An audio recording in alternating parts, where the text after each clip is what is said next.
Welcome to Abuse Exposed, a podcast about the secret of abuse.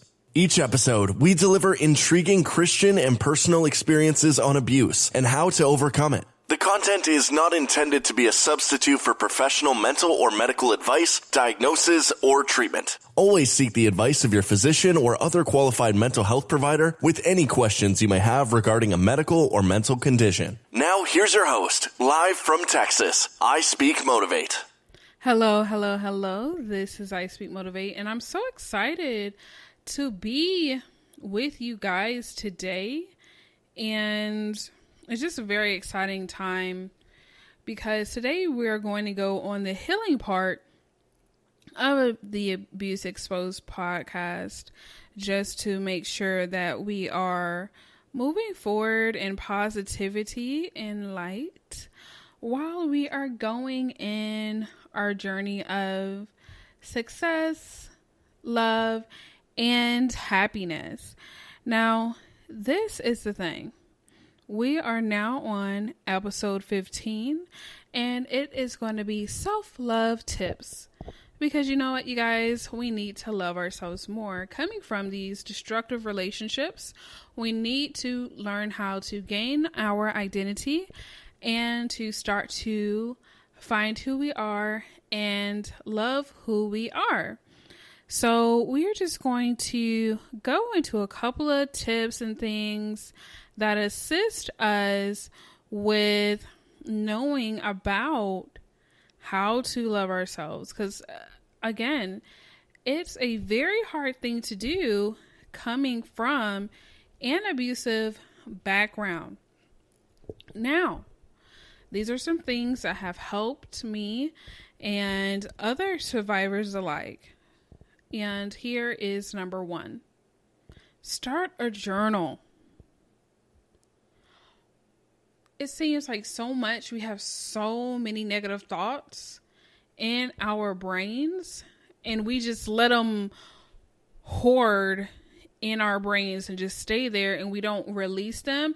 And then we have more anxiety, we're more stressed, and we don't know why we feel like death every day. You're like, you know what? This is a lot. I just want to die. And you're just done, you know? So a big thing that helped me after going no contact, you know, and very early on, was to start writing down my feelings. Everything that happened in my day, you know, the negative thoughts that I had, good things that happened, you know, kind of to document my journey. And what I noticed is that as time went on, my journal entries got better and better. And I'm like, wow, you know, I grew so much from a certain point, because in the beginning of no contact, leaving that abuser, it is pure torture, because it's like an addiction. You're leaving all that you know, and you're like, you know, if I leave the abuser, what if it's everything they said it would be? What if nobody will love me? What if I'm never successful? What if I'm never able to be stable? You know? And so we kind of teeter on those things, and just because we leave the abuser doesn't mean the negative self-talk isn't there, and you just hear what the abuser said to you over and over. So you stop doing certain things because of that fear. So I really, really encourage you to start writing in your own journal so that you can document your journey and also release, you know, release your feelings so you can heal. And it's a huge weight lifted when you release those feelings. Now, the second one, like we had that other episode of healthy boundaries, one way to love yourself is learning how to love yourself by saying no to others. Saying no is like the hardest thing, but it's a beautiful thing after getting out of an abusive relationship. We're used to saying yes before, you know, a person finished their sentence because of fear of repercussions and to prove how much we love the person by saying yes.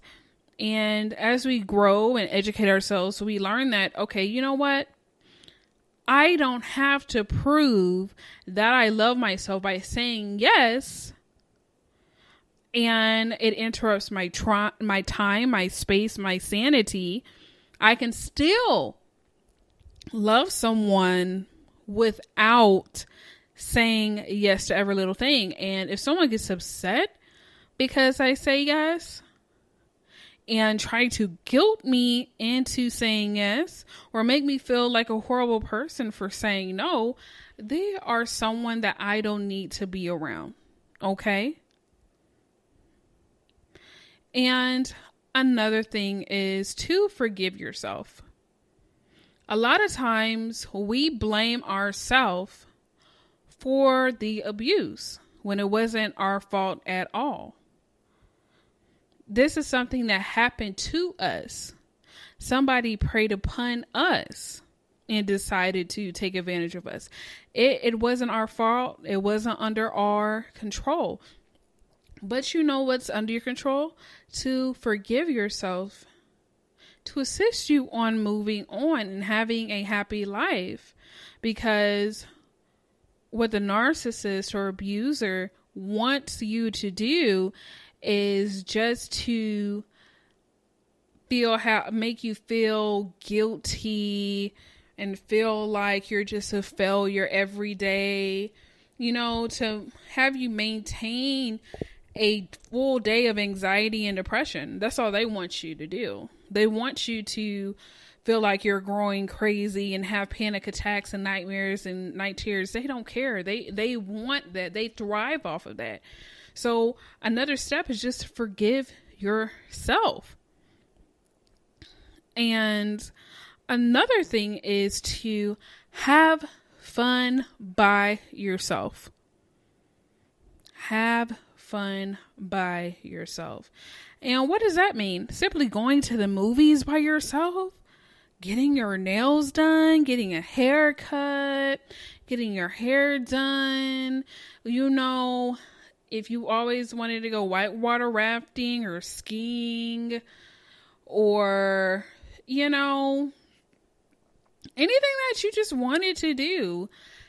When you were with your abuser, but they tried to discourage you from doing, or things that you used to do before your abuser and they discourage you from doing, do those things again. Because again, this is a part of your identity. And when you start having fun by yourself, you learn that, you know what, I can be alone and I can thrive. And everything that the abuser said that I needed them, that will slowly go away by the proof of you having fun by yourself. So definitely do that. Another thing is, again, we're always taught to think less of ourselves, not to give ourselves self-care or anything like that, or encourage ourselves. So another thing is to make a list of your accomplishments. Okay? You can say, oh, I don't have anything. I'm dumb and stupid. I stayed with this person for 20 years. I mean, how smart of a person is that? And you're just dogging yourself. You're dogging yourself out. And you know what? That's unacceptable, because you know what you did do? Say, even if you're still with the abuser, you actually acknowledge that you're with an abuser. So guess what? You're educated. So that can be an accomplishment. I have now informed myself that I am with an abuser. So what does that mean? You have clarity. You're no longer in denial. You know what you're dealing with. Another thing is too, you listening to this podcast, getting self-help tips.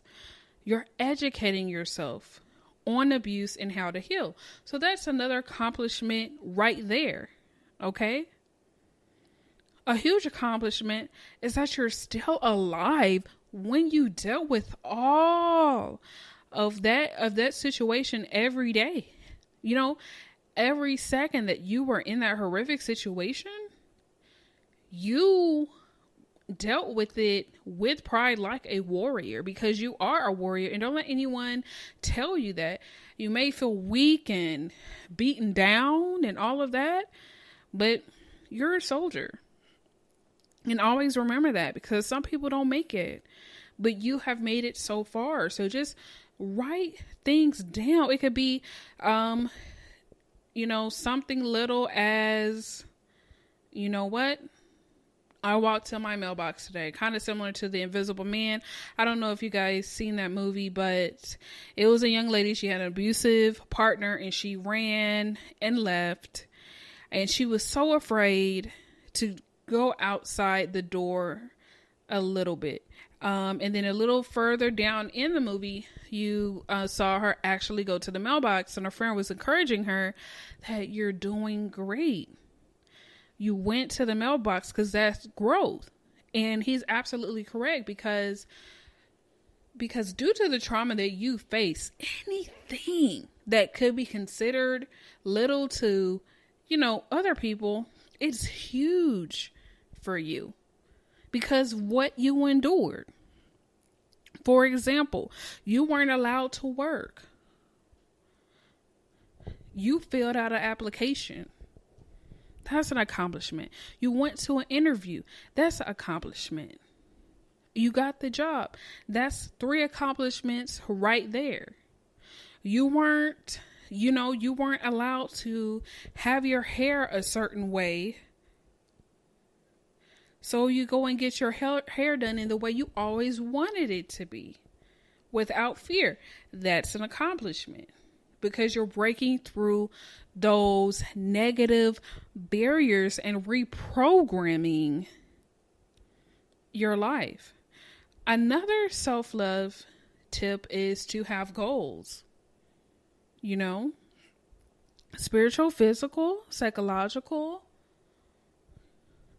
financial goals for yourself, and create, short-term and long-term goals to assist you on creating the identity and the life that you desire, creating a vision board of where you want to be. Just be positive about yourself, because first of all, you're a great person. And that's why the narcissists attached themselves to you, because you were so great. And they wanted you to be representative of a trophy.